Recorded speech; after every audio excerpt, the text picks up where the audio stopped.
Alo Minglava. So the had general that they come to the Damish Jara to Puno. So Chingam Yam Yudoba, no, so Mimian Livo. Okay, General Piashi. Lucopato Matuakima, General Lucopato. Peace in high time Mapare. Dali General. We have a Lucopato, Mima Topia Butwe, Lucopato, Menge. Pachime Alo Chanda Opare Lukumanamali, Dali Hura Chanda Otema, Jundu Yima Pibu Pipe Lambibu, no, Picobare She Yoha Kriwi Kanji Sachao and a Don Sene Don Pipare.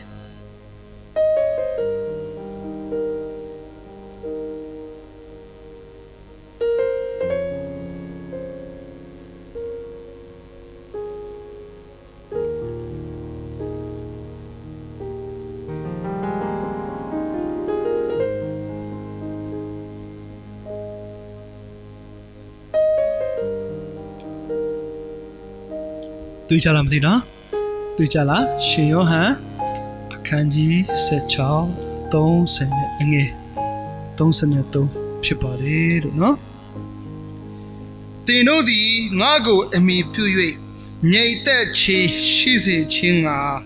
is a gago na hope your be. They know the Loka night, Seye Dokago, Kanya Jalini, Dodole, Masoyi Jani. Nga the Lokago Ambi who a mate do no Patola no Coparesi Dampoma to Tiu Sagapio Vasi. They know the Johnny and Yukomana Hma the Bedoli, you need no Copardoga, Janota Pite, Tomato Pite, or can you don't Yukomana Mali, Apichin, Digo Payaga Saga, Piopasi. They know the but look at me, I may be you leh. Nago, I may be you. John Miko Atasia Lumia Shide. Tamachasa mother to Chuto to do the Migo Lagan, yet how will Lagan, Chima Techa E. Lucoda Kama. Do not a me Bulaga Yata, Nimshit. Now, Domuga, Naro Ipiaki, Namaro, Chima Jali Mesolaga. Turu yet at Miko Payago, Miko Chingo, Piochina Pite. No, Luya Pirakama, need Loka, no, Dine Piaki, no Tademi, no Yonji to do Pio Jade, Chanonole Piaki, Tademi, Pioni, Tata Maro, Chinodo. Payago and beautiful. Yeshu Piaga di Magadido Babel. They know the Nago and me Puy. Natechi. She's a chin. Natechi. Peace. No, who you know Logajima, they are so apology. Netemu Shala. Not to know Yamasagama sui. They are ye, eh. Tai Judas with holiday. So Loka Jima Pula Mule, Kake Mule, Tokali, Petanali, so Tayaji ne Nye Ebo, the Apu Milego. They are Mate, they are Tine, Totwete, Alogaba, peace with it. Nye Techi, Nye Wood Chanta, Jabu. Non di ma, English scholar to the material to Ramanatao. Peace la, rest la. No, REST rest la. Na, ana you chin. No, Tamachana, no, Dialectus new chanda chin. Ana you chin the cool. No, Jamie Kidoya. Dale Hopa, rest of the near able. No, REST rest. Ana you chin. Homla. Channel Lutia Soma below Yila RIP Hamala rest in peace Hamala you would Chandasa now you be the Mamila General J RIP the J Demala ဆုံးသွားတာဆိုတာ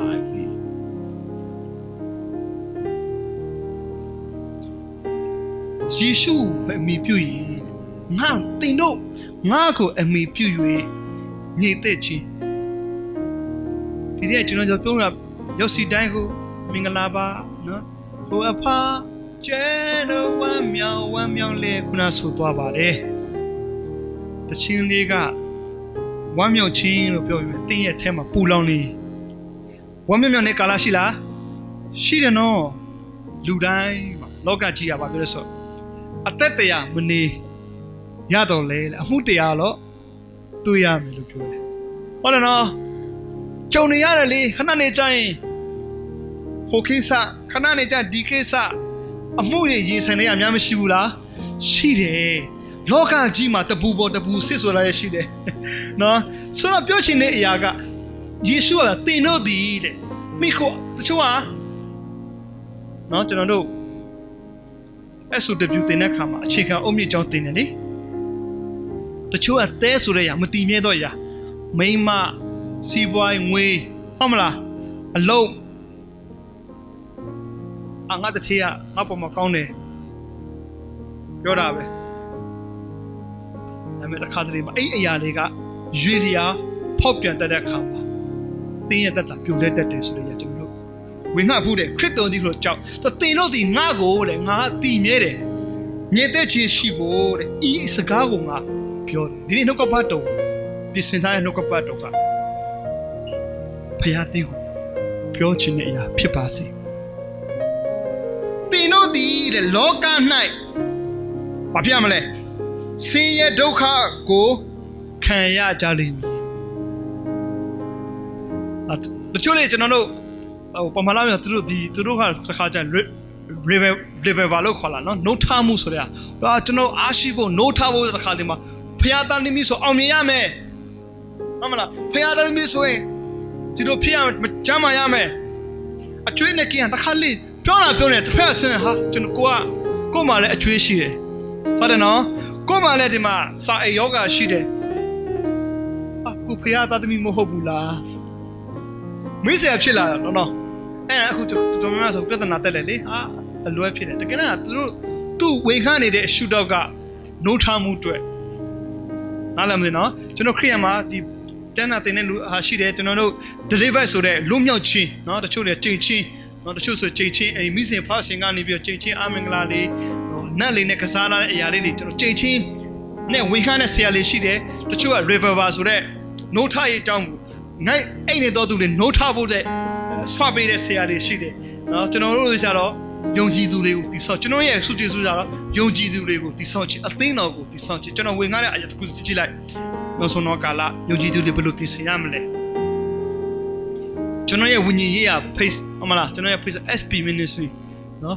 spiritual preparation နော်ဝိညာဉ်ရေးရာအတွက်ဘယ်လိုပြင်ဆင်ရမလဲသက်ရှင်သူတို့ပြင်ဆင်ခြင်းလုပ်ငါဆိုပြီးတော့ကောင်းစင်နဲ့ဝင်ငါနော်ပြီးတော့ကျွန်တော်တင်းတော်မှာဆိုတင်းတော်လူအပ်ချက်တွေကျွန်တော်ပြီးရတဲ့ပတ်ကဆိုဟုတ်မလားကျွန်တော်တို့တင်းတော်ရဲ့ယုံကြည်သူတင်းသားတရားဖြစ်လာပြီးဟဲ့ဆိုရင်ဟုတ်မလားဝိညာဉ်သဘောရှိရမယ်ဟုတ်မလားဒါလေးကျွန်တော်တို့ဝင်ငါမတူကြဘူးသူတို့လည်းမရဘူးတချို့တွေကျွန်တော်ညီညီမင်းဒေးဗစ်ဆိုဖျားပေးတာကျွန်တော်ဘဝလဲခဲတော့ကရှိကိုရှိတဲ့တိုင်ဖျားပြန်လာပါညီညီမင်းဝိဇ္ဇာကွင်းပေးဒေးဗစ်လို့ထည့်ထားတချို့တွေကဘုံမတိပါမတိတွေကဒေးဗစ်ညီညီမင်းဆိုရှောက်ထဲတဲ့အခါမှာဟိုဆရာကဒီဆရာကဟိုဆရာတဘောကြလို့နော်မြို့ရှုတ်ချတဲ့စကားပြောပြစီနော်ဒါရှုတ်ချတယ်ပါတက်ဆိုတော့ကျွန်တော်တို့လူများကိုဖြစ်ချင်လို့ကိုရည်ရွယ်ချက်နဲ့ကိုရဲ့ရည်တည်မှုဆိုတာဖခင်ရှိတယ်ဒီမှာပြောလဲဆိုတော့နှုတ်ကပတ်တော်ကတင်တို့ဒီလောကနဲ့ဆင်းရဲဒုက္ခခံရလိမ့်မယ်ဒီ passport ကိစ္စမယုံကြည်သူပဲခံရလားမယုံကြည်သူလည်းခံရတယ်အလောက်ပြုတ်ရှင်းရလဲအဖေသားဖြစ်ကွာအလုံးမပြုတ်ဘူးမဟုတ်တစ်ခါလေကျွန်တော်စီးပွားကြအခုကယောဂဖြစ်တဲ့ခါမှာယုံကြည်သူရောမယုံကြည်မခံရဘူးလားခံရတယ်ဒါလောကကြီးရဲ့ပုတ်ဖြတ်ဖြစ်နေတဲ့လောကရန်တရားရဲ့ခံရလားသခင်ယေရှုဖျားကတင်တို့ဒီဒုက္ခဆင်းရဲခံရမယ်တ တင်နဲ့ခံရမယ်ဒါမဲ့အဖြေပါတစ်ခါလဲပေးထားပြီးသားဖြစ်တယ်အာမင်ခံရမယ်နော်မဟုတ်ဘူးခံရမယ်လေဒါမဲ့ဘာဖြစ်လို့ဆိုတော့လောကသားစိုးရင်ကြတယ်အောက်ထပ်နိုင်ငံမှာအများကြီးရှိတယ်အခုမျိုးပြဿနာအများကြီးပဲကျွန်တော်တို့သတင်းကြည့်မယ်ဆိုရင်အခုကားအကျွေးနဲ့ဝယ်ထားတယ်အကျွေးမပေးနိုင်လို့ကိုတေချောင်းကျန်တဲ့သူတွေများစွာရှိတယ်အလုပ်ပြတ်သွားလို့စားစရာမရှိတော့ကိုခလေးသမင်းငတ်တယ်မိမနဲ့သမင်းငတ်တယ်ယောက်ျားအိပ်ပြန်လာတယ်ခလေးကိုကြည့်ပြီးတနာလာယောက်ျားဘာလုပ်လဲတေချင်နေဆိုပြီးတော့ကားလမ်းထွက်သွားပြီးတော့ကားကျိတ်ခန္ဓာတော်သေးတာပေါ့ကဲစရေးဖွဲ့နေတွေ့သွားလို့မတေကောင်းမပြောက်ကောင်းလောကကြီးဒါဖြစ်နေတယ်ယုံကြည်သူမှလည်းခါစိတ်ငြိမ်စရာအများကြီးရှိတယ်ယေရှုဖျားပါပြောလဲဆိုခံရတယ်တော်လဲဘာပြောဆိုမစိုးရိမ်ကြနေစိုးရိမ်စရာအများကြီးတော့ယေရှုဖျားမစိုးရုံနဲ့ခံရလိမ့်မယ်အခုကပို့ပြီးတော့ခံရလိမ့်မယ်ဟိုထန်းနိုင်ငံမှာ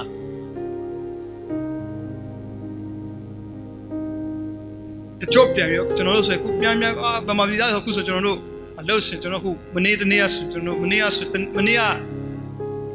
တော်တို့အလုပ်သွားမေးတဲ့ခါမှာမြန်မာပြည်သားကိုရှင်းမထားဘူးတဲ့မြန်မာပြည်သားဆိုင်နောက်မှာမနေရမယ်ပို့ပြီးတော့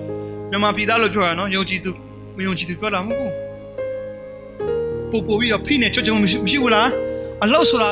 နည်းနည်းလေးခက်ခဲလာပြီဘာပြောလဲဆိုတော့တော်လေဒါလေးကြောတော်လေမဆုငါသည်တဲ့ဘာဖြစ်လဲငါဆိုဘလို့လဲယေရှုခရစ်တော်လေလောကကိုအောင်ပြီအာမင်ဒီအရာလေးကိုဒီနားလည်မယ်ဆိုရင်ဒီလိုဒီငါကိုအမိပြုယေရှုဖျားကဂတိပေးတယ်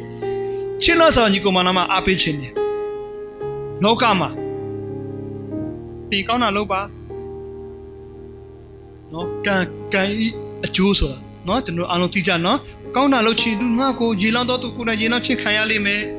သူတစ်ပါးကိုစိတ်ကောင်းထားရင်ကိုယ်စိတ်ကောင်းထားတဲ့လူရှိလာလိမ့်မယ်တော့ကိုကကောင်းပါလေဟုတ်တယ်နော်တော်လောကရဲ့တရားနုလို့ခေါ်တယ်လောကရဲ့တရားတွေကဒီလိုပဲမင်းကောင်းတာလုပ်ရင်ကောင်းတာဖြစ်မယ်ကောင်းတာလုပ်ပါလူပဲကောင်းတာနဲ့မကောင်းတာပဲဟာလုပ်များတယ်မကောင်းတာပူတာလုပ်များတယ်ဒါပေမဲ့ယေရှုခရစ်တော်အသက်ရှင်သောယေရှုခရစ်တော်ဖျားကတော့တင်တို့လောကမှာရှိမယ်ငါ့ကိုအမိပြု၍ငြိမ်သက်ခြင်းဆိုတဲ့ရှိဖို့တဲ့ငါဒီစကားကိုငါပြောတယ်နော်ငါ့ကိုအမိပြုတော့သူကငြိမ်သက်ခြင်းလောကပူမိတဲ့ငြိမ်သက်ခြင်းရှိဖို့ငါပြောတယ်တင်တို့ကလောကမှာဆင်းရဲဒုက္ခခံရလိမ့်မယ်တော်လေမစိုးရင်နေငါဆိုတဲ့ငါကငါဖြစ်တည်တဲ့ငါဖြစ်တဲ့ငါကလောကကိုအောင်တယ်ဒီနေ့ကျွန်တော်အနေနဲ့ခေါင်းစဉ်နှုတ်ကပတ်တော်ခေါင်းစဉ်ကလွတ်မြောက်စေသောတမန်တရားလို့ခေါင်းစဉ်ပေးထားတယ်နော်လွတ်မြောက်စေသောတမန်တရားနော်ခဏလေးဆုတောင်းရအောင်ဖဖျားပြင်ဆင်ပေးသောအချိန်နာယူတဲ့ယေရှုတင်နေနှုတ်ကပတ်တော်ကိုဥထိတ်ထားပါ၏ဇာတိပဂတိနဲ့ကိုဝင်ငါဟောပြောခြင်းသောစိတ်များကိုဖယ်ရှားလို့သရှင်တော်ဝိညာဉ်တော်ဖျားကျွန်ုပ်ဒီဘယ်ကဲ့သို့မိကဲ့သို့ဝင်ငါရမည်ပြောရမည်ကိုစကားကိုကျွန်တော်နှုတ်ရှာမှာထည့်ပါဒီနေ့ပို့ဆောင်လာပေးတဲ့သားသမီးများကိုလည်းကိုတော်ဒီရောက်စီတန်းရဲ့သူတို့ရဲ့ပြဿနာခက်ခဲနေအညီသူတို့တက်တာမှာလိုအပ်သောအတိုင်းအရှိအနေမြင့်အသက်ကြကိုတော်ဖျားသူတို့ကိုသူ့ချီစကားပြောပါအဖြေရစေပါလွတ်မြောက်စေပါဖြစ်စေပါတာကြုံကိုလည်းကိုတော်ဖျားတရှင်တော်ဝိညာဉ်ပြည့်စေပါယေရှုဖျား၏နာမတော်မြတ်နဲ့ယုံကြည်စွာဖြင့်ဆုတောင်းဆက်ကပ်ပါ၏အာမင်လွတ်မြောက်စေသောတမန်တရားနံပါတ်1ကျွန်တော်တို့ပြောနေတဲ့ဖျားသခင်နော်အဲ့ဖျားသခင်ထာဝရဖျားအသက်ရှင်သောဖျားရဲ့အလိုတော်ကဘာလဲ1:2မှာဘာပြောထားလဲဆိုတော့လူအပေါင်းတို့သည်ကယ်တင်ခြင်းသို့ရောက်၍တမန်တရားကိုသိစေခြင်းကဖျားသခင်အလိုတော်ရှိ၏တဲ့နော်1:2မှာဖြစ်တယ်ဘုရားခင်အလိုတော်ကဘာလဲလူ လူဆိုတာနာဝိညာဉ်ရှိတော်သူတလက်ဆံမှာခန္ဓာရှိတယ်စိတ်ရှိတယ်လူမှာကြတော့တစ်သက်မှာခန္ဓာစိတ်ဝိညာဉ်ဆိုတာရှိတယ်တဲ့ဖခင်ရဲ့နှုတ်ကပတ်တော်ကပြောတယ်အဲ့ဒီလူဆိုတဲ့လူအပေါင်းဆိုတဲ့အခါမှာနော်အခုဆိုကျွန်တော်တို့လူဖြူလူမဲလူဝါလူနီလူပေါင်းဆိုဝိညာဉ်အသက်ရှိတော်သူပေါင်းဆိုတို့ဒီဘာသာပဲဖြစ်ပါစေဘာလိုမျိုးပဲဖြစ်ပါစေကဲတဲ့ချင်းတို့ရောက်၍ဓမ္မရေးကြီးဆုံးဟာကဲတဲ့ချင်းတို့ရောက်၍တမာတရားကိုသိစေခြင်းကဖျားသခင်အလိုတော်ရှိ၏ပထမပိုင်းကကဲတဲ့ချင်းတို့ရောက်၍ဆိုတဲ့အရာလေးကိုကျွန်တော်တို့ခံယူရအောင်နော်ခေါင်းစဉ်ကတော့လွတ်မြောက်စေတော့တမန်တရားဆိုတော့ကကြီးမဆဘဲနဲ့ခါခွေတော်လို့မရနော်ကြားတယ်အခုလူတယောက်ကိုဓမ္မမိတ်ဆွေတယောက်ဘိုင်းနာနေတယ်ယေရှုနာမ၌ဆုတောင်းပေးပြောင်းတယ်အမခံယေရှုအသက်ရှင်တယ်ယေရှုတော့သူလွတ်မြောက်သွားတယ်သူကတည်းကရလားမရဘူးကြော်ရတာလေဒုတိယအဆင့်နေလွတ်မြောက်ခြင်းနေယုံကြည်သူတွေတခါတည်းကကြီးနဲ့ပဲရသွားတဲ့ခြင်းရှိတယ်မလွတ်မြောက်တဲ့ຢာတွေများစွာရှိတယ်ဆိုတော့ဒီနေ့ကျွန်တော်ပြောချင်တာကကြီးဒီလိုတော့ပါလေကေတီချင်းသူရောက်၍ဒုတိယပိုင်းကတော့တမာတရားကိုတည်ဖို့ဘုရားရှင်အလိုတော်ရှိတယ်လို့ပြောပါတယ်ဒါဆိုရင်ကဲတီချင်းဆိုတာဘာလဲကဲတီချင်းဆိုတာဘာလဲဘယ်လိုရောက်ရှိတယ်မလဲတမန်ကျမ်းစာအလုံးညီညာလေးဖတ်ရအောင်တစ်ပေအခန်းကြီး1အငယ်9မှာစေဝိညာဉ်ကိုကဲတီချင်းဒီဟုသောယုံကြည်ခြင်း၏အကျိုးကိုခံရကြ၏လို့ပြောတယ်မြန်မာစကားမှာစေဝိညာဉ်အင်္ဂလိပ်စကားမှာတော့The salvation of your soul တဲ့ဝိညာဉ်ဆိုလူဆိုတာကခန္ဓာစိတ်နော်ကျွန်တော်တို့ခန္ဓာတရားကြရင်ကျွေသွားမှာပဲတေသွားတဲ့အခါမှာနော်ဘယ်နဲ့လဲနော်ကျွန်တော်တို့9ရက်လောက်ဆိုရင်တဖြည်းဖြည်းနဲ့အရည်တွေရွှဲလာပြီနော်လက်သေးတွေခြေသေးတွေနည်းနည်းလေးပေါ့ကျွတ်လာပြီလို့နားလည်ရတယ်ရေဟွာလေးနဲ့ထွက်လာပြီရေပျော်ပြီးအရေနဲ့ပဲသူဆဆတပြီးအလီပေါ့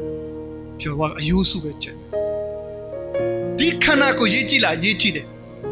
ဒါပေမဲ့ခန္ဓာကိုယ်ဒီတမလွန်ဘဝတိမပါသွား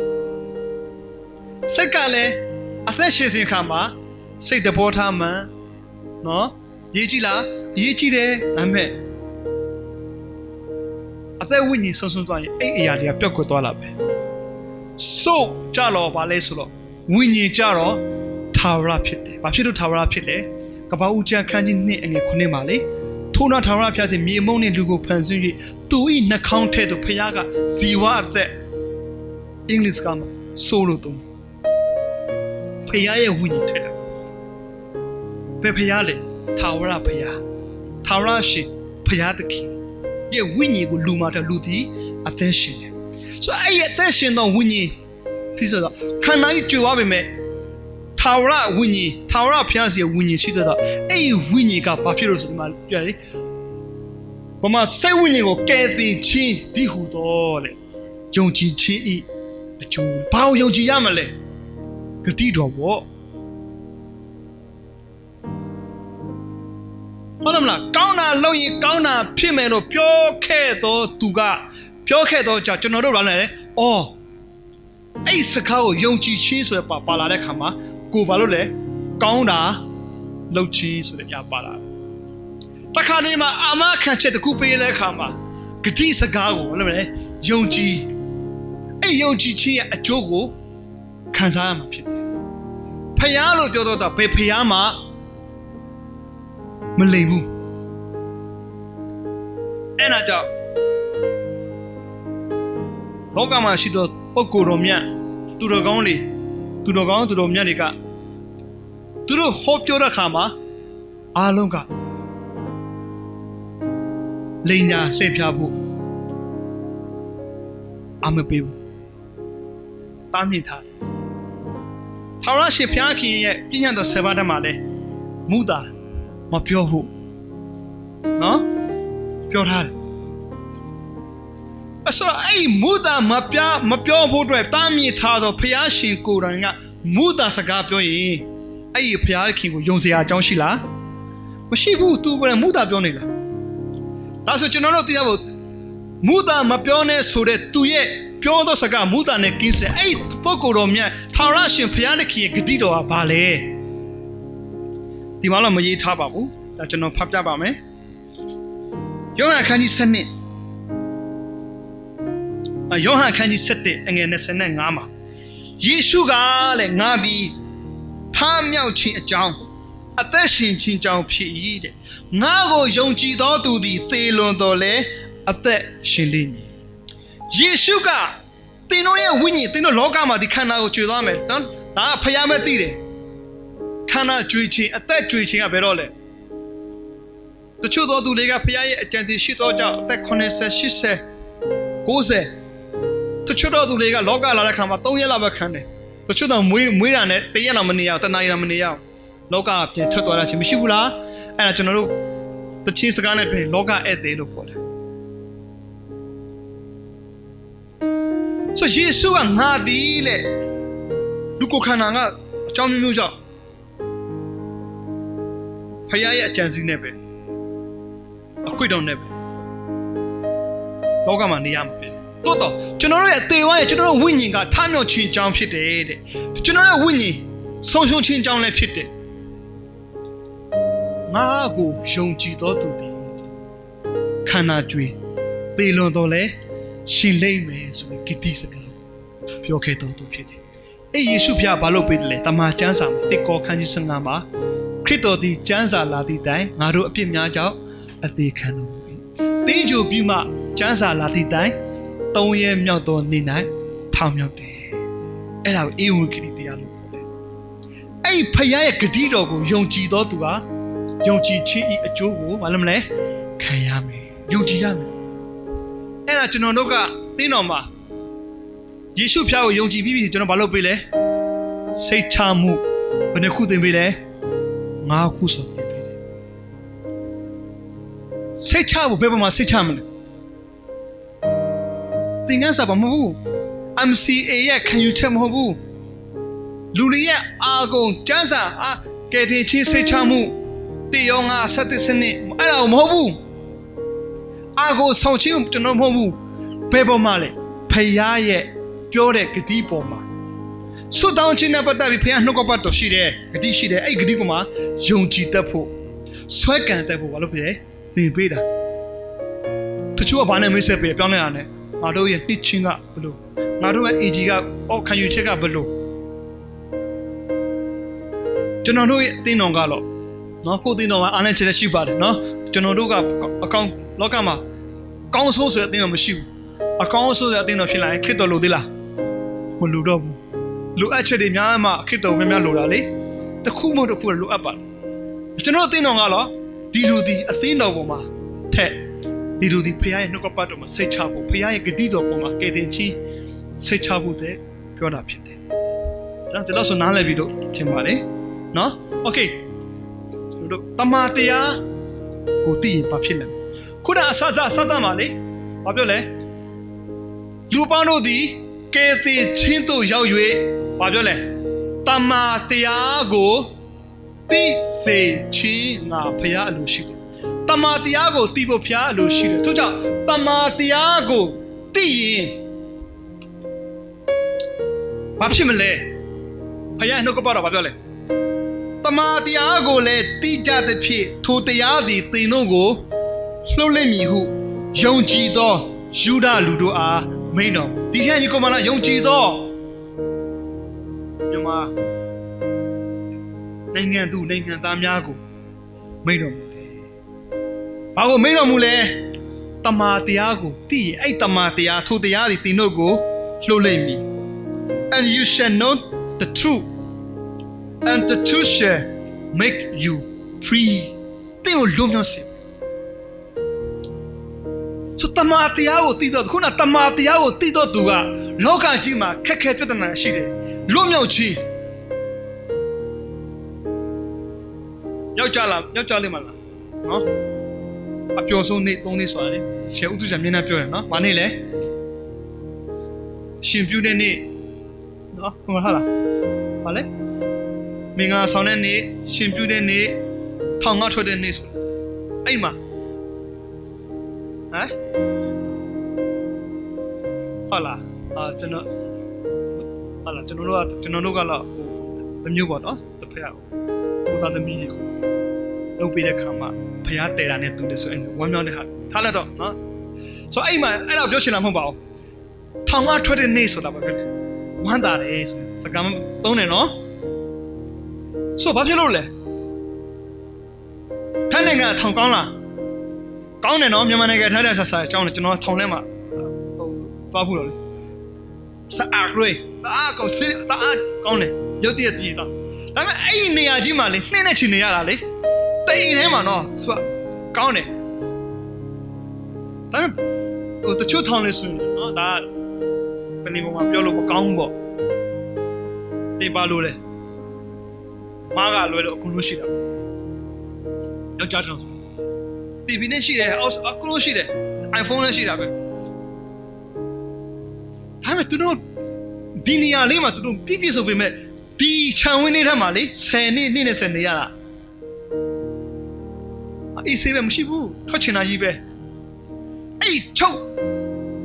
နောင်ထားသောအရာကလွတ်တဲ့အခါမှာဝမ်းမြောက်ဘူးလားဆိုလွတ်မြောက်တော့နေ့ကဝမ်းမြောက်ချင်လွတ်မြောက်ချင်ယနေ့ကျွန်တော်တို့တစ်ခါလေးမှာဒီပြဿနာကြီးကကိုယ့်ကိုချုပ်ထားတယ်စားလဲဒီစိတ်တွားလဲဒီစိတ်နော်တကယ်ပြဿနာနေလူကလေစဉ်းစားတာခေါင်းတအားခဲ့တယ်ညအေးလဲတရင်တို့လိုက်ဖက်ကနေဆိုရင်ပြဿနာကြီးပေါ်လာဆိုအဲ့ဒီပြဿနာဒီခုနယေရှုပြောတင်တော့ဒီလောက၌ဒီဒုက္ခဆင်းရဲတဲ့ပြဿနာကြုံရမှာပဲဒါမှမဟုတ်ဘာလို့လဲတင်လွတ်မြောက်ခြင်းမလိုဘူးလား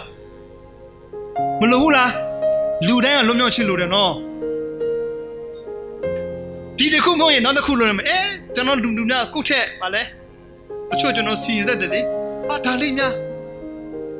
သူခက်ခဲနေသူပဲမဟုတ်ဘူးလားတင်ရတဲ့ပြဿနာခက်ခဲရှိရင်တင်လဲလူမျိုးချင်းမလိုဘူးလားလူတိုင်းကလိုတယ်အဲ့ဒါတော့ပြီးကြတဲ့ပါညီလေးတယောက်ပြောတာခါမှာဂျာကြီးခြေရကြီးနော်လမ်းစာများလေကုန်ကြစီရဲ့များလာပြီနော်ကျွန်တော်တော့ရမှာအလုပ်လုပ်တာဒီတော့နော်ခေါ်ဆောင်မှာမြို့ဟောလာရွာမြို့ငင်လေးမှာအလုပ်လုပ်သူ့ဟာနဲ့သူဆင်ပြေပါတယ်တခါတလေမှာမြို့ကြီးပြကြီးမှာအလုပ်တော့လို့ဆင်ပြေတယ်ပြန်တယ်ပဲတိုက်စီခါကုန်လာနဲ့ကားခါကုန်လာအခန်းခါကုန်လာနဲ့ဂျာကြီးချေရကြီးအဲ့တမာတရားကိုသိကြတဲ့ဖြစ်ကျွန်တော်လောကမှာကျွန်တော်လွတ်ချင်းလေလူထဲမှာပြဿနာမရှိလို့အယူပဲရှိတယ်တဲ့ဆရာတပားပြောအယူတော်မှလည်းပြောရင်သူပြဿနာသူယူလဲတခါတလေလဲခိရတယ်နော်သူလည်းခိရစိတ်ညစ်လာပြီဟောတယ်တောင်းကြတာပဲလေမဟုတ်လားသူကယူလဲတော့ရှော့ပြောလို့မထင်နဲ့သူကတခါလေသူလည်းစိတ်တူလာရင်သူလည်းတောင်းကြတာပဲโอเคနောက်တစ်ခုတမာတရားဆိုတာဘာလဲခုနကအင်္ဂလိပ်စကား the truth လို့ခေါ်တယ်နော်အမှန်နော်ကျွန်တော်တို့ဒါကိုကျွန်တော်တို့ဟုတ်လားကိုချစ်ပါဠိပဲနော်ပါဠိပြန်လိုက်ဟမလားတမာဖြစ်သွားဟုတ်လားနော်အမှန်စစ်မှန်တော့ကျွန်တော်ရေးထားတမာကျမ်းစာစစ်မှန်တော့တရားလောကမှာအတုနော်ပုံတူရိုးမတွေအများကြီးရှိတယ်ဒါလေးလုံးလိုက်ဆင်ပြေသွားမယ်ခရိယန်လေးပဲနော်ထီထိုးတဲ့ခရိယန်လေးပဲရှိတယ်လောကသားလေးဒါလေးလုံးနေပဲ ဒါလုံးမြောက်ကြီးဆိုလဲမှန်တယ်မှန်တယ်လို့နဲ့အဲ့ဒါတမန်ချမ်းကလူသည်လူထင်သည့်တိုင်မှန်သောလက္ခဏာရှိတော့လဲအဆုံး၌တေချင်းတို့ပို့တော့လမ်းတစ်မျိုးရှိတယ်ပြောမှန်တယ်လို့နဲ့နော်ဒါပေမဲ့မှတ်ထားစစ်မှန်သောတမန်တချို့ဆိုတာကတခုပဲရှိတယ်အဲ့ကျွန်တော်ပြောတာ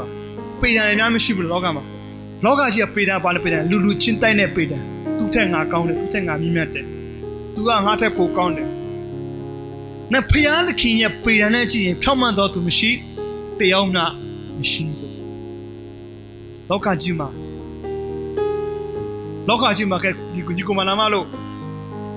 နိုင်ပြပါပုဂ္ဂိုလ်များမရှိဘူးလားမကောင်းဘူးလားအများကြီးကောင်းနေတာရှိဒါပေမဲ့သူတို့ဒေတာချင်းချင်းအမှားဆိုမရှိဘူးလား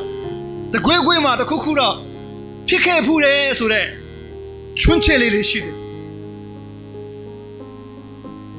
လောကမှာပြည့်စုံတယ်လို့ဆိုတာမရှိဘူး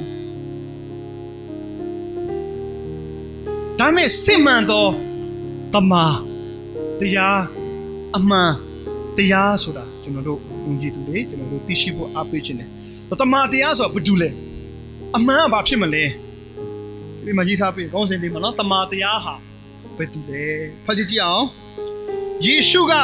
ငါသည်လမ်းခီးဖြစ်၏တမန်တရားလည်းဖြစ်၏အသက်လည်းဖြစ်၏ငါကိုအမိမပြုတ်လျင်အဘယ်သူမျှခမဲတော်ထံသို့မရောက်ရအင်္ဂလိပ်စကားမှာ I am the way the truth and the life နော်ငါဟာလေအဲ့မှာကျွန်တော်တို့ I am the way လို့သုံး away လို့မသုံးစာအုပ်ကအမလား the boat ဆိုမရှိဘူးအပုတ်ဝဲရှိတယ်စာအုပ်အများကြီးရှိတော့ဝတ္ထုစာအုပ်ရှိမယ်ပညာပေးစာအုပ်ရှိမယ်ဟုတ်မလားဒါမဲ့ the boat ဆိုတာတခုပဲရှိတယ် I am အဲ့ဒါဘာဖြစ်လို့ကျွန်တော်ကထိုးထားပေးလဲဆိုတော့ငါဒီလက်ခီးဖြစ်တယ်တချို့လည်းပြောကြတယ်မန္တလေးရောက်ဖို့လေလေယာဉ်နဲ့သွားနော်မိရထားနာပဲသွားလေကားနဲ့ပဲသွားလမ်းဆုံးကတော့အတူတူပဲလို့ပြောကြတဲ့သူတွေအတွက်ဖယားရဲ့ပြောတဲ့နှုတ်ကပတ်တာကျွန်တော်သိခြေပါလာလို့မဟုတ်ဘူးပေါ့ထောက်ပြခြင်းလောကမှာရှိတဲ့ຢာကလောကရဲ့တရားကအဝေးလေအဝေးဆိုတာညားရှိတယ်ခုနလိုပေါ့ရန်ကုန်ကနေမန္တလေးသွားမယ်လေယာဉ်ပြန်နဲ့ပဲသွားကားနဲ့ပဲသွားစက္ကန့်နဲ့ပဲသွားလမ်းဆုံးဆိုတာတူတယ်ဆိုပေမဲ့ဟုတ်တယ်ဒါပေမဲ့စစ်မှန်သောအရာကတော့တစ်ခုပဲရှိတယ်အဲ့ဒါယေရှုပြသူ့ကိုသူဘာပြောလဲဆိုတော့ I am ဘာပြောလဲ the way the truth and the life ငါကလမ်းတစ်ခုပဲဖြစ်တယ်ငါကစစ်မှန်သောအတ္တဆန်တဲ့ဖျားမဟုတ်ဘူးနော်ဒါကိုအာမခံချက်လို့ပြရဖြစ်တယ်ယနေ့နှုတ်ကပတ်တော်ကိုရဲ့ဖွဲ့ဆိုချက်နားမလဲလို့လားလေဒီဖျားကအတ္တဆန်တယ်လို့ရေးကြတယ်ပြောကြတယ်အဲ့ဒါဘာနဲ့တူလဲဆိုတော့ကြီးစားစာကိုလေသမီးကြီးစာရေးကြမလားတခါလေဝကြစီလျော်မှုမရှိဘူးဒါကနားလေတယ်ကွာတခါကျမစင်ကြတယ်မှာလေတချို့လေစာပြန်နေသေးလားဟောဘယ်လိုခေါ်လဲဆိုတော့ဝကြမမှန်ဘူးလေဝကြမပြောနဲ့ဟိုဘယ်လိုခေါ်လဲဖြတ်ပုံတော့မမှန်တဲ့ဟာအများမရှိဘူးလားမစင်ကြနဲ့ပွင့်ရင်လေအခါလေးပေါ့နော်မှတ်တတ်တယ်လေကျွန်တော်ဘယ်လိုနားလဲသူဘာကိုဆိုလို့တယ်လဲဆိုတော့ကျွန်တော်တို့နားလေမယူဘူးလားယူတယ်နော်မနေ့ကကိုယ်နဲ့ဆိုဆရာစာရေးတယ်လေဟုတ်မလားဒီပဲနားလဲမလားဟုတ်မလားကိုယ်နဲ့ဆိုဒါကြောင့်စူတောင်းချင်းဥဆောင်ပေးပါလို့ပြောတဲ့ခါမှာသူနားလေတယ်ဆရာလည်းမရေးထက်ဘူးတချို့စာတွေက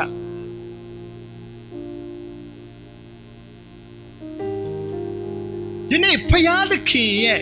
ပြောစီလို့တဲ့အရာဖယားသခင်ဂတိတော်ကတချို့တွေကပြောငါသည်လက်ခီးဖြစ်တယ်ငါကတခုတည်းတော့လမ်းဖြစ်တယ်ငါသည် စစ်မှန်သောတရားဖြစ်တယ်လို့ယေရှုကအဲ့ဒါဘာလဲအသက်ဆန္ဒလားဂတိပေးတာလားဂတိတော်လို့ခေါ်လားဘယ်လိုလူတွေကလဲနှလုံးသားဖြူစင်သောသူတွေကစိတ်နှလုံးဖြူစင်သောသူတွေသင်တို့သည်မင်္ဂလာရှိကြ၏အကြောင်းမူကားသင်တို့သည်ဘုရားသခင်ကိုမြင်ကြလက်သက်ဆိုနှလုံးသားအဲ့ဒါတချို့ကငါဒီလက်ခိဖြစ်တဲ့ခါမှာအဲ့ဒီခရိယန်ဘုရားကအတ္တဆန်နေငါပဲသူ့ကိုယ်သူပဲဟောလေလက်ခိဖြစ်တယ်ဆိုပြီးအတ္တဆန်တော့သူလို့တကယ်နဲ့မဟုတ်ဘူးတကယ်အဲ့နှုတ်ကပတ်တော်လေးကငါဆိုတဲ့ဘာဖြစ်ဆိုအတ္တပြောတာမဟုတ်ဘူးဂတိပေးတာတစ္ဆာပေးနေတာနားလည်လားမသိဘူးနော်ဒါပေမဲ့ချစ်ချင်းကတော့သိကြတယ်ဘေးနားလို့ပမာစာရေးတာလည်းဘာလို့မျိုးလဲတပ်ပုံကြီးကလည်းဇိတ်ပေကလည်းဟုတ်ဘူးဒါပေမဲ့ဝิญဉ်ထဲမှာအဆက်ချစ်ချင်းရှိတဲ့လူကနားလည်လားနားလည်ဒီနေ့တချို့တော့ဘာသာဝင်နေနဲ့ကြည်ဟာဒါဒီကငါသည်လမ်းခီးဖြစ်တယ်တခုတည်းတော့လမ်းဖြစ်တယ်တခုတည်းတော့အမှန်တရားဖြစ်တယ်တခုတည်းတော့အသက်ဖြစ်တယ်လို့ပြောတဲ့ခါမှာအသက်ဆန်တဲ့ဖရားတော့မဟုတ်ဘူးဖရားအတင်းကိုဂတိအာမခံချက်ပေးနေတာဖြစ်တယ်အာမင်အဲ့တော့ယေရှုဖရားကိုယ်တိုင်ကဘာပြောလဲဆိုတော့ငါသည်တဲ့တမန်တရားလဲဖြစ်၏အဲ့ဆိုကျွန်တော်မေးမယ်တမန်တရားဆိုတာဘာတူလဲကောင်းစင်ကဒီအဖြေကိုကြည့်ကြည့်ပါတမန်တရားဆိုတာဘာတူကိုပြောတာလဲယေရှုဒါဆိုယေရှုကိုအမိပြုရင်မှန်သောလမ်းရှိလားယေရှုသည်မှန်သောလမ်းဖြစ်ယေရှုသည်မှန်သောတမန်တရားအမှန်တရားဖြစ်တယ်ယေရှုသည်မှန်သောအသက်ဖြစ်တယ်အာမင်ဒါကိုကျွန်တော်တို့ပြောနေတာဖြစ်တယ်ကဲကျွန်တော်တို့ဒါဆိုအဲ့တမန်တရားကိုသိဖို့တည်းတမန်ကျမ်းစာကဒီ၃ချက်နဲ့ကျွန်တော်တို့တမန်တရားကိုသိရင်လို့လိမ့်မယ်ယေရှုကိုသိရင်အဆိုရင်တနည်းအားဖြင့်တမန်တရားကိုသိရင်သင်လုံးမလားဒါဆိုဒီပေါ်ကနေစတဲ့ယေရှုကိုသင်သိရင်ဘာဖြစ်မလဲတမန်တရားသိဆိုတမန်တရားဆိုပါလေယေရှုကိုသိလေသ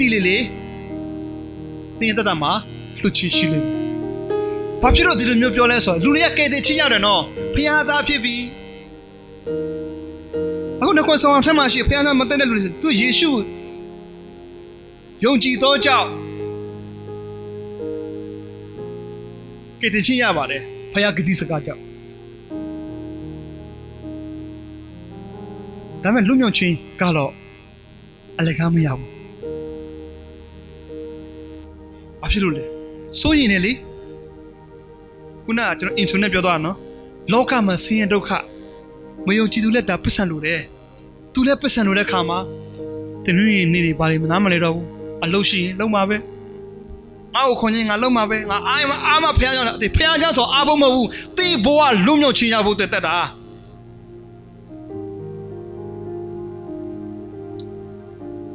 ဒီနေ့အဲ့ဒါရေးကြည့်တယ်လောကမှာဆင်းရဲဒုက္ခသင်ခံရမှာပဲဖျားသားခံရမှာပဲဒါပေမဲ့လွတ်မြောက်ခြင်းရဖို့ယေရှုကိုတားရတယ်ယေရှုကိုသိဖို့တဲ့ဒီ၃ချက်နေနဲ့ကျွန်တော်နေအားပေးခြင်းတယ်၃ချက်လို့ပြောတဲ့အခါမှာဒါတော့ရေးကြည့်တယ်ဒီ၃ခုစလုံး၃ခုမှတစ်ခုမဟုတ်ဘူးနော်၃ချက်စလုံးကသင်ကိုယေရှုကိုသိဖို့အတွက်သင်ဘဝမှာလိုအပ်ဆုံးသောအရာဖြစ်တယ်နံပါတ်၁ကဘာလဲဆိုတော့အသင်းတော်ဒီthe body of Christ နော်ခရစ်တော်ဤခန္ဓာကိုယ်ဖြစ်တယ်။နော်ဒီမှာကြည့်အောင်ကျွန်တော်စုကြည်စုတွေအများကြီးရှိတယ်နော်။တချို့တော့သူတွေကနော်ဒီမှာကောဆမ်းမှာဝါဒနာပါစုကြည်စုရှိတချို့ကတိခတ်တဲ့လူတွေရှိမှစုကြည်စုရှိတယ်တချို့ကနတ်စမလေးနဲ့ရှိတယ်တချို့တွေကဆရာဝန်တချို့ကစပူမှုတချို့ကနော်ဒီမှာလူပေါင်းစုံကပါတယ်အသင်းတော်ထဲမှာရောက်နေကြတယ်ဒုတိယကတော့တမန်ကျမ်းစာ the word of God နော်ဖျားရဲ့စကားဖြစ်တယ်နော်ကျမ်းစာဖတ်လို့ဘလို့ဖတ်ဝယ်ဖတ်လို့ရလဲဒါပေမဲ့ဖျားစကားမရရင်လူမျိုးချင်းမရဘူးနံပါတ်3ကတော့ဆုတောင်းခြင်းဆိုဒီမှာဖျားနဲ့စကားပြောခြင်းဖြစ်တယ်နော်โอเคကျွန်တော်တို့နှုတ်ကပတ်တော်လေးကိုဖတ်အောင်ဒီ3ချက်လေးကိုကျွန်တော်တို့ဖတ်အောင်ဒီနေ့တော့တမန်တရားကိုဘယ်လိုသိနိုင်မလဲ3ချက်ထဲမှာတစ်ချက်ကအသင်းတော် နော်ဖတ်ရအောင်ခရစ်တော်ဤကိုယ်ကိုတည်ဆောက်၍ဓမ္မဆရာဤအမှုကိုပြုတတ်မည်ကြောင့်တန်ရှင်းသူတို့ကိုပြင်ဆင်ခြင်းလို့ငါထိုသခင်သည်လူအချို့တို့ကိုတမန်တော်အရာ၌၎င်းအချို့တို့ကိုပလောဖက်အရာ၌၎င်းအချို့တို့ကိုသာသနာပြုအရာ၌၎င်းအချို့တို့ကိုသင်းအုပ်အရာဆရာအရာ၌၎င်းခတ်ထားတော်မူ၏ငါတို့ရှိသမျှသည်ယုံကြည်ခြင်းသို့၎င်းဖျားခင်ဤသားတော်ကိုတိကျွမ်းခြင်းသို့၎င်းတင်ကြီးတည်ယုံတည်ရောက်၍ခရစ်တော်ဤပြည့်စုံခြင်းပမာဏအရက်ဒီဟုသောကြီးရင်သောလူဤအဖြစ်သို့ရောက်ကြသည့်တိုင်အောင်ဖြစ်သည်အကြောင်းမူကားသူတစ်ပါးတို့သည်လူပရိယေနှင့်အပြည့်တွေးဆောင်ခြင်းကလှည့်ဖြားပြောဆိုသည်ဖြစ်ငါတို့သည်နောက်တစ်ဖန်ခတ်သိမ်းသောဩဝါဒလေတိုက်၍ဖယုဖယဲလွတ်သွားသောသူငယ်မဖြစ်ပဲလျက်မေတ္တာစိတ်နှင့်တမန်တရားကိုဟောပြောသည်ဖြစ်ဥကောင်းသည်ဟုသောခရစ်တော်မှာအရာရာ၌ကြီးပွားကြမည်အကြောင်းဒီတဲ့အိဖက်အခန်းကြီး၄အငယ်7ကနေ15တိဖြစ်ပါတယ်ကျွန်တော်တို့ဒီခရစ်တော်ရဲ့ကိုယ်ခန္ဓာဝင်နေဖြစ်ကြတယ်ကျွန်တော်တို့ဒီပြီးခဲ့တဲ့ဖာအင်္ဂါဝင်ချင်းဖြစ်ကြတယ်လို့ပြောတယ်ဆိုခရစ်တော်ဤကိုတည်ဆောက်ရဓမ္မဆရာအမှုကိုပြုတတ်မိကြောင်းတတ်ရှင်းသူတို့ကိုနော်ပြင်ဆင်ခြင်းကတရားကြရင်ယုံကြည်သူကိုသိသိမှဖြစ်တယ်မကြခင်မှာမင်္ဂလာဆောင်လာတော့မယ်ကျွန်တော်တို့ရေချိုးပြီးပြီလားကျွန်တော်တို့ပင်ရဲ့ဝတ်လုံးဖြူသောဝတ်လုံးဒါလေးကြမှာဖြူသောဝတ်ငါထံမှာဝယ်ကြလို့ပြောတယ်တင်ဖြူသောမလုံးမိုးခင်ဘာလို့ရမလဲရေချိုးပါရေချိုးပါတတ်စင်ပါကြီးချိုးပါတတ်ရှင်းသူတို့ကိုပြင်ဆင်ခြင်းတို့သင်းတော်ဆိုတာပေးထားတယ်အဲ့ခါမှာအရာနော်သင်းတော်ဆိုတာ DMCA နှခေါ်ဆောင်ပြောတာမဟုတ်ဘူးခရစ်တော်ကိုယုံကြည်သောသူတွေကိုပတ်ဖို့အတွက်တချို့သောသူတွေကိုအရာမှာထားတာသင်းအုပ်အရာဆရာအရာဘလော့ဖက်အရာတမန်တော်အရာသာသနာပြုအရာနော်ညာထားတာလေအားလုံးကပြည့်စုံတဲ့လူမဟုတ်ပါဘူးနော်perfect ဆိုတဲ့အကောင်းဆုံးလူမရှိဘူးပြည့်စုံတဲ့လူဆိုမရှိပါဘူးဒါပေမဲ့ငါတို့ရှိသမျှသည်တဲ့ဗာလေယုံကြည်ခြင်းအဲ့ဒါဗာလေဆိုယုံကြည်ခြင်းတို့လည်းကောင်းဆိုတာကယ်တင်ခြင်းကိုပြောနေတာရောက်ပြီလားရောက်ပြီဒုတိယဗာလေဖျားလခင်ဤသားတော်ကိုတိကျွမ်းခြင်းဖျားကြီးသားတော်ဘုရားပြောတာလေယေရှုတော့ဗာလေတမန်တရားအဲ့ဒါတမန်တရားကိုတိကျွမ်းဖို့တွေ့တဲ့တိကိုအသင်းတော်ဖျားပေးထားတယ်တင်ကြီးတညွန့်တီရောက်ရွေးတဲ့ပြီးခဲ့တဲ့နှစ်ကယေရှုတိကျွမ်းခြင်းနဲ့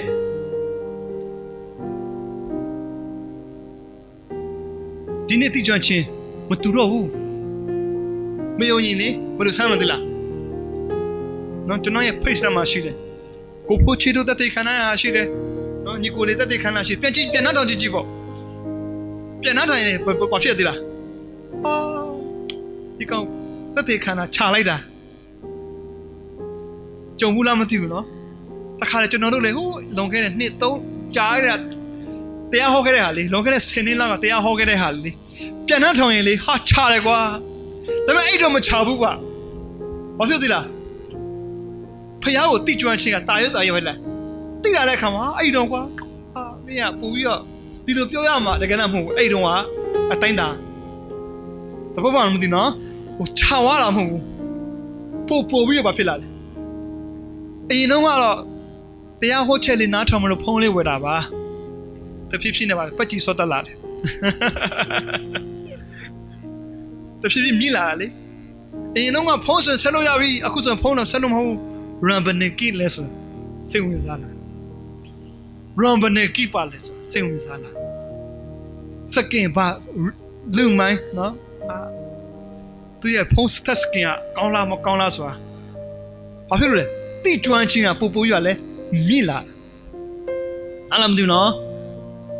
ဒါကိုပြောချင်တာအဲ့ဒါကြောင့်လေကျွန်တော်ရေးကြည့်တယ်သင်းတော်ဆိုတာကဖခင်ရဲ့သားတော်တိကျွမ်းချင်းတို့ရောက်၍ဘာဖြစ်လို့အကြောင်းမူကားတဲ့သူတစ်ပါးတို့ဒီပရိယေအဖြစ်အခုလွယ်မသောဩဝါဒလာပြီနော်အပြစ်တို့သွေးဆောင်ခြင်းက ထီလေးထိုးလိုက်ဘာမှဖြစ်ဘူးအခါလေကျွန်တော်တို့လည်းပြဿနာအားလုံးတဲ့ခါမှာလေစွတ်တောင်းပြီးထီထိုးရင်ကောင်းမလားစဉ်းစားမိပါလေဒါကျူးသားစာပြောလာဘူးတချို့တွေရှိတယ်လေတချို့တွေရှိတယ်နော်စွတ်တောင်းပြီးတော့ထီထိုးလိုက်တာပေါက်သွားတယ်ဆိုပြီးတော့လေချက်လော်တလီဘယ်လိုခေါ်လဲပုံမှန်အမေဟိုသုံးလုံးကနန်းလဲအချဲအောင်ပြီကျွန်တော်မမအောင်နော်ဒါဆိုထီထီကြီးပေါ်တဲ့ခါမှာအိမ်ဝဲမယ်ခြံဝဲမယ်ကောက်ဝဲမယ်တင်းတော့စောင်းမယ်ဆိုတာရှိသေးတယ်တချို့လေအဲ့လိုစွတ်တောင်းပြီးတော့လုံးလည်းလို့ရှိတယ်ဆိုတော့တူတဘာတို့ဒီလူရဲ့ပရိယာအဖြစ်မင်းတို့ကအပြစ်တို့မတွေးဆောင်နဲ့ထီတဲ့ထီမထိုးနဲ့အားပေးရှင်နော်တချို့လေနော်အားပေးရှင်ဘယ်လိုမလမ်းပြပြတော့ပြီးတော့မလုံးနဲ့ထီမထိုးပါနဲ့နော်တောက်စားမှုကြီးနော်မလုပ်တာအကောင်းဆုံးပဲလူရဲ့ဒါလေးပဲဘာဖြစ်လဲနောက်တစ်ဖန်လေခတ်သိမ်းသောဩဝါဒလေးကျွန်တော်တို့မခံခဲ့ရင်လေတက်လိမ့်မယ်ကျွန်တော်စီမှာတိုင်ချက်တွေအများကြီးရှိတယ်လာတိုင်တဲ့လူတွေရှိတယ်နော်လူတော့မပြောဘူးနော်အဲ့ဒီနန္ဒတကိုးရှင်အဖွဲ့တဲ့ group ထဲမှာရှိတယ်ဆရာကြီးလောက်ပါအောင်ဆရာတစ်ပတ်တယောက်ကျွန်တော်တွေ့တယ်ဆိုတာဟုတ်ကဲ့ပါပြောပေးလိုက်ပါမယ်ဩဝါဒလေးလေပြီးတော့ဆရာလာမင်းတဲ့လူရှိတယ်ဆရာအဲ့အကောက်ဆရာတို့တင်တော့လားဒီထက်မှလူလေးလည်းအကောက်နှစ်ခုနဲ့နော်တတိထားကျွန်တော်တွေ့တယ်အကောက်ကတစ်ခုနော်တစ်ခုကပါနော်ဆိုတော့သူတို့ကစီမံကိန်းနဲ့ရှိတယ်နော်တချို့ကတစ်ခုကယုံကြည်သူဟာကိန်းတယ်တချို့ကတခြားသောရည်ရွယ်ချက်နဲ့မသိဘူးကျွန်တော်လည်းလက်မခံအကောင့်တစ်ခုစုတစ်ခုပဲလက်ခံတကယ်ပါမလိမ်ဘူးလာတိုင်နေပြောတဲ့ခါလာတတိပေးတာပေါ့နော်ဆရာတပည့်ဒီနည်းနည်းလမ်းလွဲမှာကြောက်လို့ပါနော်ဆရာကြီးနည်းနည်းလေးပြောပေးပါအောင်ဆရာကြီးလာပြောတိုင်လမ်းမဟုတ်ဘူးနော်ဆိုတာစကား sorry မှားသွားတိုင်တဲ့စကားပြောတူးတယ်လည်းမကောင်းဘူးနော်လာပြောတဲ့လူလာပြီးတော့လာတတိပေးတာပေါ့လမ်းလွဲမှာကြောက်ခတ်သိမ်းတော့ဩဝါဒလေးဖယဲဆိုတာလေခဏနေကြာရင်ဟိုဘက်ဒီဖက်တန်းလိုက်လေတက်ရမလားလေဆိုလာလေဒီမှာဒါကဝိတ်မရှိရင်အလေးချိန်မရှိရင်လေတက်ရင်မပါဘူးလားရွေ့သွားလားငွေကြည့်ပြရွေ့သွားပြီးဒီနေရာမရှိဘူးသူရှိရမယ့်နေရာမရှိဘူးရွေ့သွားကျွန်တော်တခါလေကျွန်တော်တို့ရွေ့ဖို့တဲ့လောကမှာဩဝါဒလေးလူရဲ့ပရိယေကျွန်တော်တို့ရှေ့မှာခဏနေကြာရင်တင်လဲဖို့လေ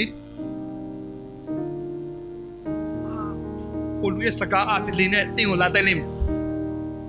တခါလေးဘာမှအချင်းနော်ဟိုဆရာတရားပြောတာနော်ဆရာစံတိုးပြောပြမှာနေကောင်းလားဆိုတော့မေးလိုက်တာတဲ့နေကောင်းလားဆိုလို့ချင်းရိုးလေးပဲလေစကားပြောတာလေအဲ့ तू ကဘာဖြစ်ပါပြီးတော့ဘာခံယူသွားလဲဘာခံယူသွားလဲဆိုတော့နေကောင်းလားလို့မေးရအောင်ငါမျက်နှာကနေမကောင်းဘူးလားဒါဆိုရင်ပြောချင်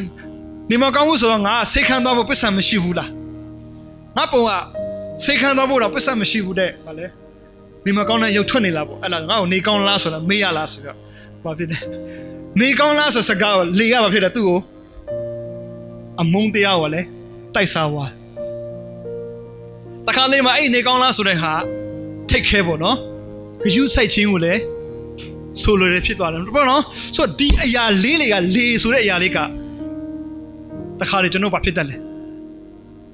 သူကတော့ဟာလာနေနေပြောတော့ကျွန်တော်ဖက်ကစီးရဲနေပြောတခါလေမှာကျွန်တော်တို့ဘယ်လိုခေါ်လဲလေအခါယူပြောနေရိုးလေးပဲပြောလိုက်တာပဲဒါပေမဲ့အဲ့လေကဘာဖြစ်တာလဲတင်ရဝင်းမရှိဆိုလေပေါ်မှာဆိုင်မှုလေဆိုတာတိုက်မှာပဲတခါတလေမှာစကားဆိုတာမှားဝလာပေါ့အဆရာကငါ့ကိုအဲ့လိုမျိုးပြောတယ်ဆိုတာပဲလေကတင်းကိုတင်ဝင်းမရှိတင်နှုတ်ကပတ်တော်နဲ့မဖိထားရင်မဖိထားရင်လေကလာလိမ့်မယ်အော်ဆရာငါ့ကိုအဲ့လိုမျိုးပြောတယ်အိမ်တွေကငါစိတ်ဆိုးတယ်တကယ်ပြောနေတာဒီထက်ကျန်းတဲ့ဟာတွေအများကြီးရှိပါတယ်ဝချီတင်ဝင်းရေးရမှာတင်အပြည့်ဝရှိတဲ့အားရှိနေတဲ့ခါမှာလေခံယူထားတဲ့ခါမှာလေဝိတ်ရှိတဲ့အလေးချိန်ရှိတဲ့ခါမှာလေတစ်ခါတလေမှကျန်းတဲ့ဟာပြောရင်လည်းဘာမှမနာဘူးဘာမှချင်အောင်ချင်းမရှိပျော်တာကျေးဇူးတင်တယ်တစ်ခါတလေလုံးဝနှုတ်ကပတ်တော်နဲ့မဖြစ်ထားရင်တော့ဘာဖြစ်လဲ နည်းနည်းလေးလေလေးကပပလေးပဲတက်လိုက်တာဝေးကြီးလွတ်သွားတယ်နော်ခါလေးနော်ဂီတာလေးတီးရမှာဂီတာတီးတာခေါ်တာမှရှိတော့မရှိတော့ဆိုတဲ့အရာလေးတွေဖြစ်သွားတကယ်ဘာမှမဟုတ်ရိုးရိုးလေးလေးပဲဆိုနှုတ်ကပတ်တော်နဲ့အပြီးကခံယူထားတော့သူကတော့လေတိုင်းဘာလူများဘလို့ပဲတိုက်ပါစေတင်ရွေ့တရားဖောက်ပြန်မှုတွေမရှိပါဘူးအာမင်ဆိုတော့ခရစ်တော်ရဲ့ဒီကပါလဲဆိုဘုရားခီသားတော်ကိုတည်ကျွမ်းခြင်းနဲ့အသင်းတော်ဆိုတာကအရေးကြီးတယ်တခါတည်းမှာကဲဒီမှာတချို့မနေ့ဘုရားကြောင့်လာခြင်းနဲ့လူရှိမလာခြင်းနဲ့လူရှိမယ်နော်မလာမနေရလိုက်ရမယ်ဆိုတယောက်ခေါ်လာတဲ့သူကြောင့်တင်ရောက်လာတဲ့ကောင်ရောက်လာလိမ့်မယ်လေမဟုတ်ဘူးလားဘာဖြစ်လို့လဲအသင်းတော်ကြောင့်ဖြစ်တယ်တင်လွတ်မြောက်ခြင်းဒီရတဲ့ခါမှာတော့ကွာဆိုဟုတ်တယ်ဆရာပြောတာမှန်တယ်ပြဿနာခက်ခဲရှိတယ်လွတ်မြောက်ဖို့လွတ်မြောက်ခြင်းဆိုပါလေလွတ်မြောက်စေတာပါလေတမန်တရားအဲ့တမန်တရားပါခရစ်တော်သိဖို့တဲ့ငါဒီနေရာရောက်လာလားအဲ့ညီကိုအတင်းကိုအမိန့်နဲ့ခေါ်လာမဟုတ်တင်းကိုလေလွတ်မြောက်ခြင်းရဖို့တင်းကိုဘောကလွတ်မြောက်ခြင်းဖို့တင်းရဲ့အဖြေသိဖို့တဲ့တင်းကိုခေါ်လာလားအဲ့လွတ်မြောက်ခြင်းကြောင့်ပဲလေတင်းဒီကေတင်ချင်းရလိမ့်မယ်ဖြစ်တယ်အာမင်ကေတင်ရှိသူပြောပါလေလွတ်မြောက်ခြင်းရမှာဖြစ်တင်းတော်ဆိုကြီးမကြည့်ဘူးလားရေးကြည့်တယ်ပြီးကပတ်ဆရာပြောတယ်လို့ပေါ့ကျွန်တော်ပြောတယ်လို့ပေါ့တခါလေတင်းဝဆရာလည်းမဆွတောင်းချင်ဘူးလေဟုတ်မလားဒါအတင်းတော်ဖြစ်တဲ့အခါမှာဆရာဆွတောင်းရအောင်ဆိုရင်တောင်းဖြစ်လာတယ်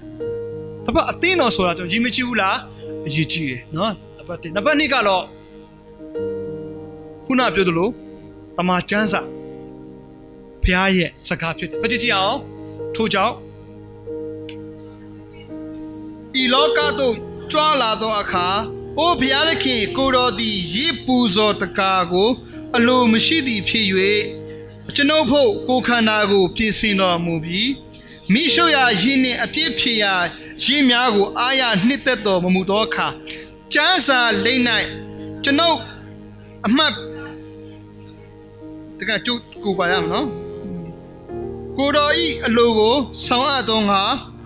သွားပါမည်ဟုကျွန်ုပ်ဝန်ခံပါသည်ဟုဆောက်ရှု၏ဟေဘရဲခန်းကြီး30အငယ်9ကနေ9မှာဖြစ်ပါတယ်ကျမ်းစာလေးနဲ့ကျွန်ုပ်ကိုအမှန်ပြု၍ရေးထားသည်နှင့်အညီကျမ်းစာလေးနဲ့ကျွန်ုပ်ကိုအမှန်ပြု၍ရေးထားတယ်ကျမ်းစာလေးနဲ့ဘာလို့ဘလူးကိုအမှန်ပြုရေးထားတယ်ဒီနှုတ်ကပတ်တော်ကယေရှုခရစ်တော်ဒါဆိုယေရှုခရစ်တော်ဆိုတာဒီနေ့ဝင်ခန်းတဲ့ຢာကတမန်တရားတင့်ကိုလွတ်မြောက်စေတော့တမန်တရားလွတ်မြောက်စေတော့ကောင်းစေရပါလေလွတ်မြောက်စေတော့ဟုတ်ပါနော်လွတ်မြောက်စေတော့တမန်တရားဖြစ်တော့ကြောင့်တမန်တရားဆိုယေရှုခရစ်တော်ကျမ်းစာလေးနဲ့ကျွန်တော်ကိုဆိုဒီနှုတ်ကပတ်တော်ပါပဲယေရှုကြောင့်ကိုပြောထားတာတမန်တရားရှင်ကြောင့်ကိုပြောထားတာဒါလျှောက်တမန်ကျမ်းစာကိုဖတ်ခြင်းသည်ဘာကိုသိလာဖို့လဲတမန်တရားကိုသိလာဖို့တမန်တရားဆိုပါလဲယေရှုခရစ်တော်ကိုသိလာဖို့အဲ့ဒါကျမ်းစာဖတ်ဖို့မလိုဘူးလားလို့တယ်တမန်တရားကိုသိလာနံပါတ်1အသင်းတော်လာဖို့မလိုဘူးလားအသင်းတော်နဲ့အဆက်အသွယ်ရှိဖို့လိုတယ်ပြောပြမယ်နော်ညီမနှစ်ချစ်ခံပြီးတော့ခရိယာဖြစ်တော့မချင်နဲ့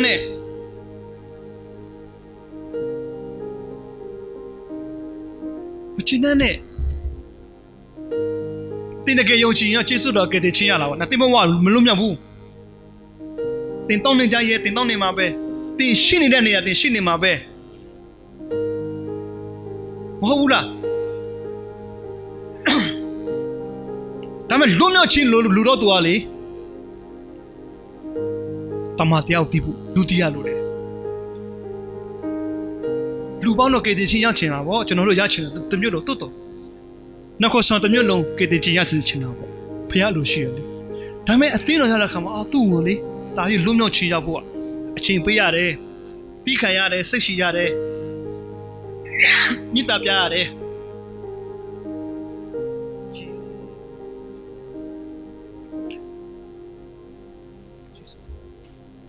အာမင်ကဒုတိယကျမ်းချက်ဖတ်ရအောင်ကျမ်းစာအဖြစ်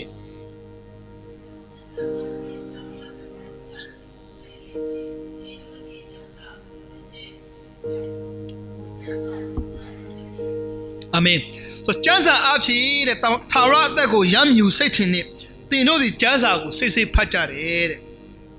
ရှုကြည့်ကြ၏ထိုကျမ်းစာပေငါဤတည်တမန်တရားယေရှုသည်ဟူသောတမန်တရားရဲ့တည်ဖြစ်တယ်ဒီနှုတ်ကပတ်တော်ကလည်းယေရှုသည်ဟူသောတမန်တရားရဲ့အကြောင်းကိုပဲရည်မှန်း၍ရေးထားတာဖြစ်တော့ကြောင့်သင်အနေနဲ့ကျမ်းစာဖတ်ဖို့လိုအပ်ပါတယ်မိတ်ဆွေနံပါတ်1တမန်တရားကိုသိဖို့တင်းတော်လာရမယ်နော်တိမောသေမှာလည်းပါသူတရားတမန်တရားဤတရားဖြစ်တယ်လို့ပြောတယ်တိမောသေဩဝါဒစာမှာလေယုံကြည်သူတရားတမန်တင်းတော်လာဖို့ရည်ကြည်တယ်နော်တင်းတော်မှာလာပဲကျမ်းစာဖတ်ထိုင်ဖတ်မဟုတ်ဘူးနော်ဒီ3ချက်က1 2 3 3ခုစလုံးတပြန်နဲ့လိုအပ်တယ်နားလည်မလားအိမ်မှာပဲကျမ်းစာဖတ်ဆုတောင်းတော့မယ်အဲ့မှာငါလည်းအိမ်မှာနေရင်းနဲ့ကျမ်းစာဖျောင်းကိုတီးလာပဲမဟုတ်ဘူးတင်းကိုဆွဲခေါ်မဲ့သူတင်းကိုဖေးမမဲ့သူတန်ကိုဘာနဲ့တွေးတယ်တမသုံးတန်ကြမှာလေတန်ကိုတန်ချင်းထက်စေတကယ်တော့လေလူဒီတဲ့မိမိအဆွေခင်အားဖြင့်မျက်နှာရတယ်လို့ပြောတယ်လူချင်းအတင်းကိုပေါမှာပဲတိုက်မှာပဲဘာသူနဲ့တူထက်လာဖို့တဖြစ်တယ်လောကမှာရှိတဲ့တရားတွေကလောလူတွေနဲ့ဝေးကြောင်းကောင်းတာပေါ့တောနာမှာရှိရင်ကောင်းတာပေါ့ပြန်ဝင်လာကြည့်လေလူတွေနဲ့တွေ့လာတဲ့ခါဘာဖြစ်လဲစိတ်ရှိချင်းသမလို့လားဟုတ်မလားတိခန့်ချင်းဆိုလို့လားတဲ့အာယုံ၅ပါးဆိုတာလူတွေကိုဖန်ဆန်းလာတာလေတောမှာရှိနေကြဟုတ်တာပေါ့တိခန့်စားမလို့ဘူးစိတ်စီရာစရာမလို့ဘူးတင်တယောက်တည်းနေတာလေနေဖျားတဲ့ခင်ယုံကြည်သူသားသမီးများအားပေးချင်တာကကျွန်တော်တို့ကတူနဲ့တူကလည်းမိတ္တာဟရမလို့ဘူးလားဆွဲထူဖို့တော့မလို့ဘူးလားလိုတယ်အသိတော့လိုတယ်သူကြအားပေးမယ်ဒီနေ့လာကြညီကောင်မနာမအားပေးချင်တယ်တင်းတော်လာပါဆိုတာအလူငွေများသွားဖို့မဟုတ်ဘူးလူပြစ်သွားမဟုတ်ဘူးတချို့တွေအားပေးရက်တီပါပြောတဲ့ခါမှာတင်းယူတမတရားတင်းတီးတဲ့စိတ်ရည်ရှိတယ်မလဲသွားဘူးနော်တမတရားတီးတော့ဘာဖျားရှိတယ်ခုနတချင်းလေးပေါ့အရာရာရင်ဆန်နိုင်ဖို့အားသစ်များကိုပေးတယ်အိမ်မာနေလာဖျားဆိုရတိလာတယ်လေအတင်းတော်ရမှာဒီတချင်းရလားအတင်းချင်းအောင်ဟုတ်တာဘူးဖျားငါခွန်အားပေးတယ်ဟုတ်တယ်နော်အဲ့ကမှအိမ်ပြန်တော့ခါတထင်းမျက်နှာတွေ့ရင်လည်းဟာလေလုယာယေရှုတင်တယ်ဒီမျက်နှာမြင်ရတဲ့ယေရှုတင်နှုတ်မရင်လေဒီမလုံးမြောက်ဘူးအလုပ်ထွက်ချင်တယ်တခြားနေပြောင်းနေရင်းနဲ့ပဲအလုပ်ထမ်းနေကအလုပ်တွေအများကွာဟုတ်လားမလားဒါပေမဲ့ဖျားရဲ့ခွန်အားပေးခြင်းဒီမျက်နှာမတွေ့ချင်တော့ယေရှုတော်ချီးမွမ်းဖျားခွန်အားပေးတဲ့အခါအာမင်အသင်းတော်ရကဟာတချင်းလေးအပြည့်ဖျားကိုချီးမွမ်းကြဆုတောင်းခြင်းအပြည့်ချီးမွမ်းကြတယ်ဒုတိယသမကျမ်းစာနောက်တစ်ခုကတော့sorry နောက်ဆုံးကပါလဲဆိုတော့ okay ခဏလေးနော်ကျွန်တော်တို့okay ဒီမှာမရေးထားတော့ဘူး okay နောက်ဆုံးကပါလဲဆိုတော့ဆုတောင်းခြင်းနံပါတ်1ကအသင်းတော်နံပါတ်2ကဖခင်ရဲ့စကားနော်ကျမ်းစာဖတ်ပါနံပါတ်3ကဆုတောင်းခြင်းယေရမိခန်းကြီး33အငယ်3မှာပြောလဲငါကိုခေါ်လို့ငါထူမီသင်မသိတော့ရာနင့်တဲ့တော့ရောက်တင်းကပြမယ်လို့ပြောတယ်နော်ငါကိုခေါ်လို့နော် call to me and I will answer you မင်းကအဖြစ်ပေးမယ်ငါကိုခေါ်လို့ငါထူမယ်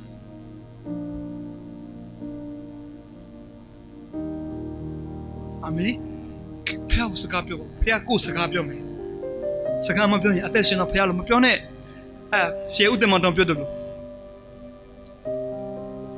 ယထာပေါ်မှာတဲ့ဝဲစေးလားဝဲနာပြောစေးရောင်းတာရနာပြောစေးပြောလာရနာပြောရောင်းနေတာ तू အဲ့လာရောင်းတာ तू လက်ဘေးမှာတော့ပွေးတယ်ကိုနဲ့အရင်တုံးကြည့်ပြီးပြီလားတုံးကြည့်မှနော်ကိုဆရာမလည်းအခုစေးလေးတစ်ခု तू တုံးပါလေ तू online မှာကြည့်ပြီးတော့တုံးလိုက်တော့မဖို့ကြီးတွေပါလိုက်ညှိနေရလေသူပြီးခဲ့လားဝေးအောင်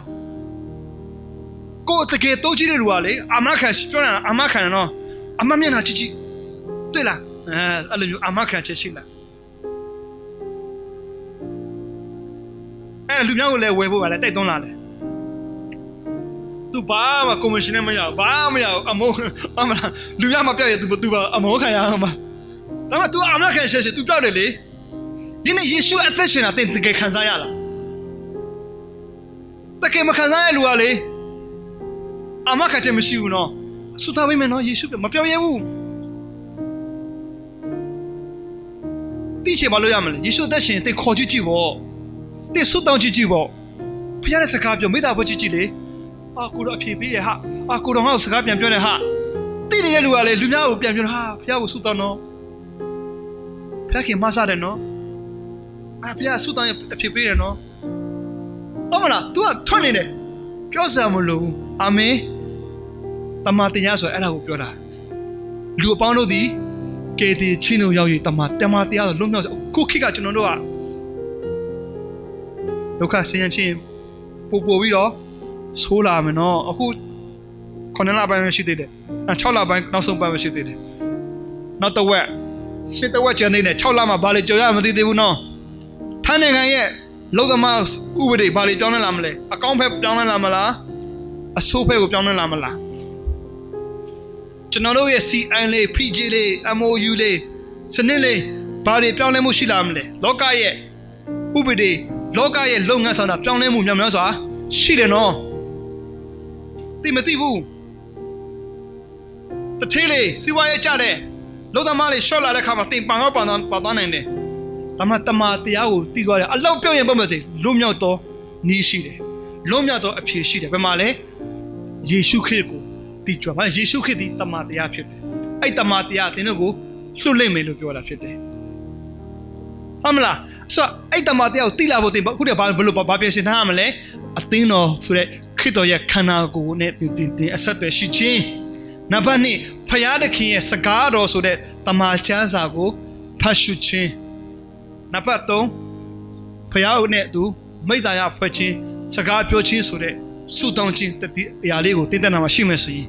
သင်ကပြဿနာလေးဘလို့ပဲလောကကြီးကပြောင်းလဲလာမှာစီခေါင်းစဉ်အမျိုးမျိုးအောက်မှာကျွန်တော်ရှိလိမ့်မယ်